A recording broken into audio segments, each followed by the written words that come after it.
ঢাকার আশেপাশে হাজারো রিসোর্ট থাকলে আমাদের কাছে মনে হয়েছিল রাশ রিসোর্টই আমাদের জন্য বেস্ট অপশন। তারই বিস্তারিত থাকছে এই ফুল ভিডিওতে। যেহেতু আজকে আমরা ডে লং প্যাকেজে যাব, তাই খুব সকালবেলা বাসা থেকে বের হয়ে পড়লাম। মূলত আজকে আমরা LLM বিভাগের 10 জন যাব। প্রতিমধ্যে সকালে নাস্তার জন্য কিছু খাবার নিয়ে নিলাম। এই রাশ রিসোর্টটির অবস্থান গাজীপুরে। যাত্রাবাড়ি থেকে আমাদের অলমোস্ট 3.5 ঘন্টার মতো সময় লেগে যায় এখানে আসতে। আমরা একটি হাইস রিজার্ভ করে নিয়ে এসেছিলাম, যার ভাড়া পড়েছিল 6,500 টাকা। প্রথমে এসে ওদের অফিস রুমে ফর্মালিটিস গুলো ফিল আপ করে নেই। আমাদের ডে লং প্যাকেজের পার পার্সন এন্ট্রি ছিল 2250 টাকা করে।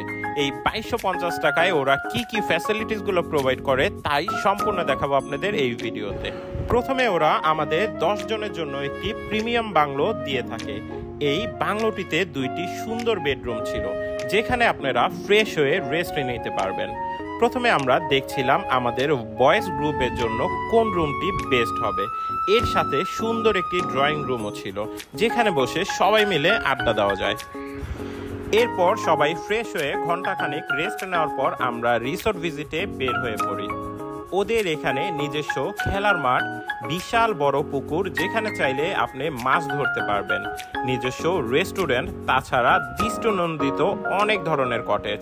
আর ওদের পুরো রিসোর্টটি বেশ সুন্দর, ফুল এবং ফল গাছ লাগানো, আর রিসোর্টটি বেশ বড় স্পেস নিয়ে করা। আপনারা যদি রাতে থাকেন তাহলে ওদের এখানে বারবিকিউ করতে পারবেন। আর ওদের সুইমিং পুলটিও বেশ সাজানো গোছানো।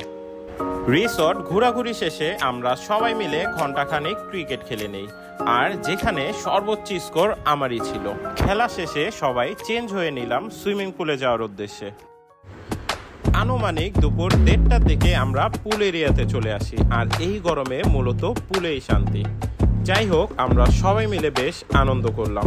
আর আমাদের সঞ্চিতা আপু, যারা আজকে আসতে পারেনি, তাদের ধুয়ে দিচ্ছিল।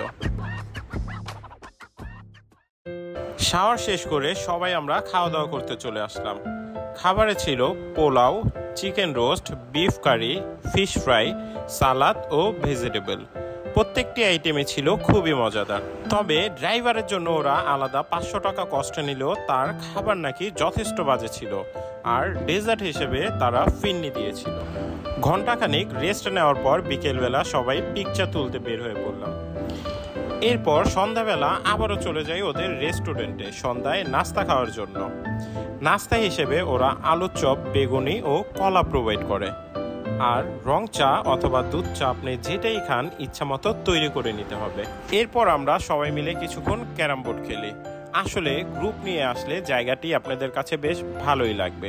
আজকের মতো এখানেই বিদায়।